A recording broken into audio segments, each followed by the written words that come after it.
Well, students, today we are going to start a poem by an American poet whose name is Ogden Nash. And the poem is This is Going to Hurt Just a Little Bit. So, this poem describes about the speaker, the persona, encounter with a dentist. So, he was having some kind of problem in his tooth. So, he went for a checkup there to a dentist. So there, the moment he spent the time that with the dentist, it was very much unpleasant and painful experience, which he describes in a very satirical way, in a very comic way. So this is what we are going to read here in this poem by Ogden Nash. So before going to the poem, let's discuss a little bit about the poet as it's given in the book itself.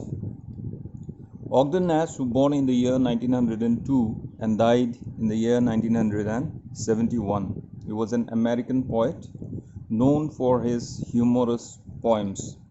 Among his earliest jobs was the task of writing advertisement for a taxi company. He published his first collection of poems in 1931. His most famous work include a series of short poems on animals. Nash once said that he always thought in rhyme. So it was his belief, like once he said that his thinkings, whatever the thoughts that comes to his mind, he try to think in a rhyme scheme. So let's see what is there in the poem. First we will read the poem first, but before that, here before the poem, here one sentence it's given here. Have you ever had an unpleasant and painful experience during a visit to the dentist? What was it like? So from my point of view, if I'm saying like, yes, I visited a dentist once very recently, and I went for just a mild checkup. I was having pain there. For that I went there and he prescribed me some medicines, and after having those medicines it was fine. But I feel like very soon again I'll have to go there. So if it's possible, then we will discuss my experience to with you people later on. First, then let's go to the poem. One thing I like less than most things is sitting in a dentist chair with my mouth wide open, and that I will never have to do it again is a hope that I am against hoping. Because some tortures are physical and some are mental, but the one that is both is dental. It is hard to be self-possessed with your jaw digging into your chest, so hard to retain your calm when your fingernails are making serious alternations in your lifeline or love line, or some other important line in your palm. So hard to give your usual effect of cheery benignity when you know your position is one of the two or three in life most lacking in dignity, and your mouth is like a section of road that is being walked on, and it is all cluttered up with some stone crushers and concrete mixtures and drills and steam rollers, and there isn't a nerve in your head that you aren't being urged on. Oh, some people are unfortunate enough to be strung up by thumbs, and others have things done to their gums. and your teeth are supposed to be being polished, but you have reason to believe they are being demolished. And the circumstance that adds most to your terror is that it's all done with a mirror. Because the dentist may be a bear, or as the Romans used to say, only they were referring to a uh, feminine bear when they said it an Ursa. But all the same, how can you be sure when he takes his crowbar in one hand and mirror in the other, he won't get mixed up the way you do when you try to tie a bow tie with the aid of a mirror and forget that left is right and vice versa. And then at last he says, that will be all, but it isn't, because he then quotes your mouth from cellar to roof with something that I suspect is generally used to put a shine on a horse hoof. And you totter to your feet and think, well, it's all over now. And after all, it was only this once. And he says, come back in 3 months. And this, O faith, is, I think, the most vicious circle that thou ever sentest. That man has to go continually to the dentist to keep his teeth in good condition, when the chief reason he wants his teeth in good condition is so that he won't have to go to the dentist.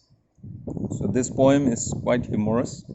It's about the irritation, it's about the disturbing mental and physical condition, the pain or whatever problem it's there inside the mouth with the teeth. But the more awkward and more painful is this position in which the dentist will ask you to sit there on the chair.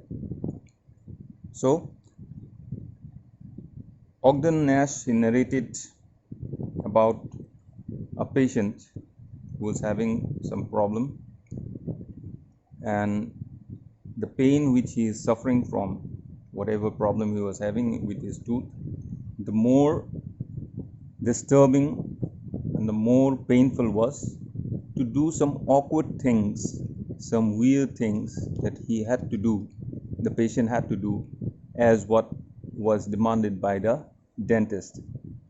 Suppose opening the mouth wide open for a long time, helplessly, could do nothing, and the dentist keep on doing all these things using in a sentence, in one of the line, poet, he refers that the walking of the dentist, it seems like as if your mouth is a section of a road, and that means the dentist, he is doing some kind of work, mending the road, just like mending the road. So you, with concrete or whatever, rocks or something like that. So it's very painful and very awkward what he felt while visiting a dentist. So here the first lines, the first stanza, here it narrates, one thing I like less than most things is sitting in a dentist chair with my mouth wide open. It's very tough, it's very awkward, it's very disturbing that you'll have to sit on the dentist chair and you'll have to keep your mouth wide open for a long time, and it is the most disliking thing of all the things that the poet dislikes. And at that, I will never have to do it again, is a hope that I am against hoping. So, while sitting on the chair, the patient, is thinking that after these things are going to get over, later I hope that I will never have to come back to the dentist again, and that was, I am against hoping. That means he don't want to hope what he was hoping for.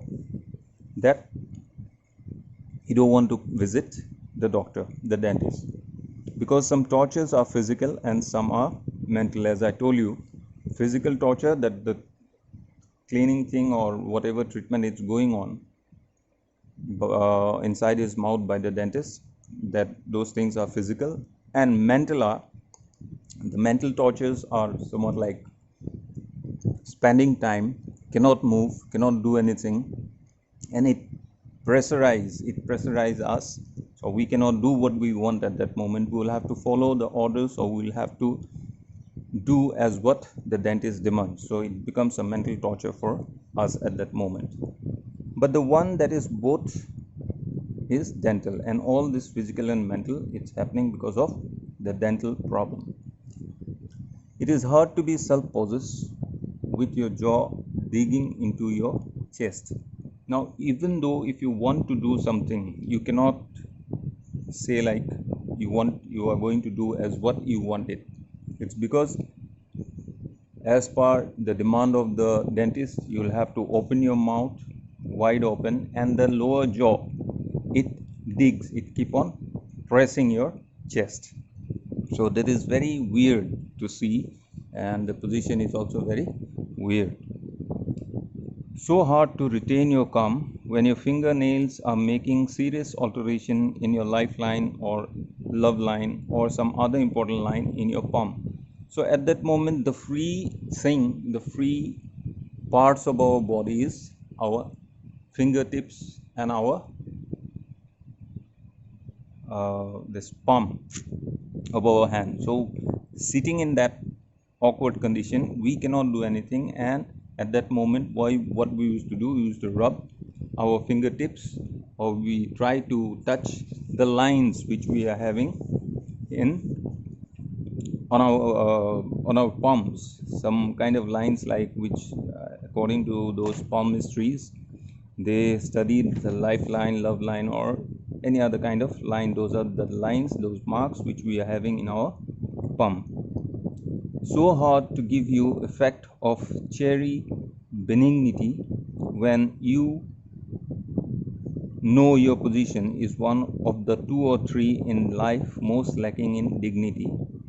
So the more you try to become very gentle, benignity means quality of being kind and gentle. So the more you try to be more gentle, it will, because of the position you are sitting, opening wide your mouth and cannot do anything, and whatever work has to be done is being done by the dentist. So instead of doing anything, you cannot do anything, even though you are trying to be very gentle. But because of this posture, the way you sit, it makes as if you are losing your own dignity, you are losing your own respect, and your mouth is like a section of road. That is what I told you earlier.